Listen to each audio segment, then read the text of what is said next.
Everyone, मेरा नाम है डॉक्टर रश्मि। मैं एक पीडियाट्रिशियन और न्यूनेटोलॉजिस्ट हूँ। गर्मियाँ आ चुकी हैं और गर्मियों के साथ बीमारियाँ भी बहुत बढ़ रही हैं। इस वीडियो में हम जानेंगे कुछ समर केयर टिप्स जिनका ध्यान रख के आप अपने बच्चों को बीमारियों से बचा सकते हैं और उनकी गर्मियाँ बहुत अच्छे से बिता सकते हैं। तो चलिए वीडियो स्टार्ट करते हैं। सबसे पहली चीज़ और मोस्ट इम्पॉर्टेंट चीज़ है जो हमें गर्मियों में छोटे बच्चों के लिए ध्यान देनी है, वो है उनका हाइड्रेशन मेंटेन रखना। बहुत ज़्यादा इम्पॉर्टेंट है कि बच्चे का हाइड्रेशन मेंटेन रहे, स्पेशली जो 6 मंथ से छोटे बेबीज़ होते हैं। तो हमें पता कैसा चलेगा कि हमारा बच्चा डिहाइड्रेट हो रहा है। कुछ साइंस हैं जो हमें बच्चों में ध्यान देने हैं, जैसे कि बच्चे के अगर होंठ सूखे हो रहे हैं, उसकी जो स्किन है वो आप पिंच कर रहे हैं, इस तरह बहुत धीरे से नीचे जा रही है, बच्चा 5 से बहुत कम बार यूरिन कर रहा है, बच्चा दिन भर में 5 बार से बहुत कम यूरिन कर रहा है, बच्चा सुस्त है, डल रह रहा है, इसका मतलब ये है कि बच्चे के शरीर में पानी की कमी हो रही है। बच्चे को ज़रूरी है कि आप उसका हाइड्रेशन मेंटेन करें। अब सवाल आता है कि 6 महीने से कम बच्चों को हाइड्रेशन मेंटेन करने के लिए क्या हमें पानी देना चाहिए? तो इसका आंसर है बिल्कुल नहीं।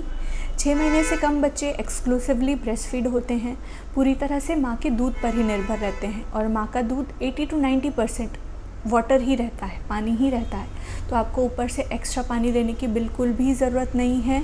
जो बच्चा माँ का दूध पी रहा है वो मोर देन सफिशेंट है उसके लिए।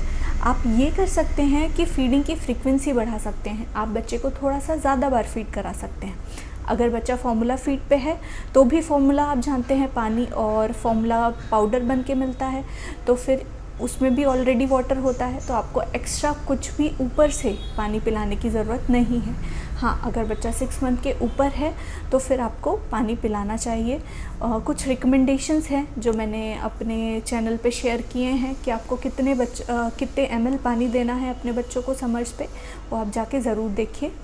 जो अगली इम्पॉर्टेंट चीज़ है जिसको आपको ध्यान में रखना है वो है बच्चों की क्लॉथिंग। आपको समर्स में बच्चों को बहुत लाइट क्लॉथिंग पहनानी है, कॉटन की क्लॉथिंग पहनानी है, आपको बहुत लाइट कलर्स पहनाने हैं, क्योंकि जो लाइट कलर्स है वो हीट बहुत ज़्यादा एब्जॉर्ब नहीं करते हैं कंपेयर टू डार्क कलर्स जैसे ब्लैक है, वो मैक्सिमम हीट एब्जॉर्ब करते हैं। तो अगर आप लाइट कलर्स पहनाएंगे तो हीट एब्जॉर्प्शन कम होगा और बच्चा भी कंफर्टेबली रहेगा। जो थर्ड थिंग है, जो कि बहुत कॉमन क्वेश्चन रहता है कि मैम गर्मियों में हमें बच्चे के लिए एसी या कूलर्स का यूज़ करना है कि नहीं। तो मदर्स एंड फादर्स आप अपने बच्चों के लिए एसी और कूलर्स यूज़ कर सकते हैं। इसके लिए कुछ रिकमेंडेशन है, कुछ चीज़ें हैं जो आपको ध्यान देनी है। इसके लिए मैंने एक डिटेल वीडियो अपने चैनल पे शेयर किया है रिसेंटली, उसे जाके आप ज़रूर देखिए। एसी और कूलर आप अगर यूज़ कर रहे हैं तो बस आपको ध्यान ये देना है कि बच्चे के डायरेक्ट सामने एसी या कूलर ना हो, एसी के वेंट बच्चे के डायरेक्ट सामने ना हो, नहीं तो आप कंफर्टेबली बच्चे को एसी और कूलर में सुला सकते हैं। जो नेक्स्ट थिंग है जो आपको ध्यान देनी है वो है बच्चे की बाथिंग और मसाजिंग के बारे में। तो ऐसा बिल्कुल नहीं है कि गर्मियां हैं तो बच्चे को आप मसाज नहीं कर सकते, आप मसाज कर सकते हैं। हाँ, आपको ध्यान ये देना है कि आप अगर ऑयल से मसाज कर रहे हैं तो ऑयल उसकी बॉडी पे स्टे ना करे, आप तुरंत बच्चे को बाथ दिलाइए, क्योंकि अगर ऑयल बच्चे की बॉडी में रहेगा तो उससे बहुत ज़्यादा उसको गर्मी होगी, पसीना आएगा और इससे बीमारी के चांसेस और बढ़ेंगे। तो अगर आप मसाज कर रहे हैं तो मसाज के बाद आप बच्चे को बाथ ज़रूर दिलाइए। जो नेक्स्ट थिंग है वो है बाथिंग के बारे में। तो आप ट्राई कीजिए कि बच्चे को रोज़ गर्मियों में एटलीस्ट आप नहलाइए। नहीं तो आप अंगोज भी सकते हैं। अगर बच्चा बहुत छोटा है तो आप गीला कपड़ा करके बच्चे की स्पॉन्जिंग कर सकते हैं, बट इट्स बेटर कि आप बच्चे को रोज़ नहलाएं। एक और जो कॉमन कंसर्न होता है गर्मियों के टाइम वो है रैशेस। वो स्किन रैश के फॉर्म में हो सकता है, डायपर रैश के फॉर्म में हो सकता है, हीट रैश के फॉर्म में हो सकता है। तो जो हीट रैश होते हैं उन्हें प्रिवेंट करने के लिए हम ये कर सकते हैं कि हम सबसे पहला तो बच्चे को जो हाई सन एक्सपोजर का टाइम है, मतलब जो दोपहर का टाइम है जब बहुत ज़्यादा धूप रहती है, तब हम बच्चे को बाहर ना निकालें।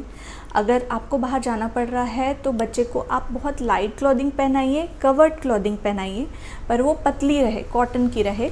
साथ में आप सनस्क्रीन का यूज़ कर सकते हैं। बच्चों के लिए स्पेशल सनस्क्रीन्स आती हैं। आप मिनिमम 30 SPF के सनस्क्रीन्स यूज़ कीजिए।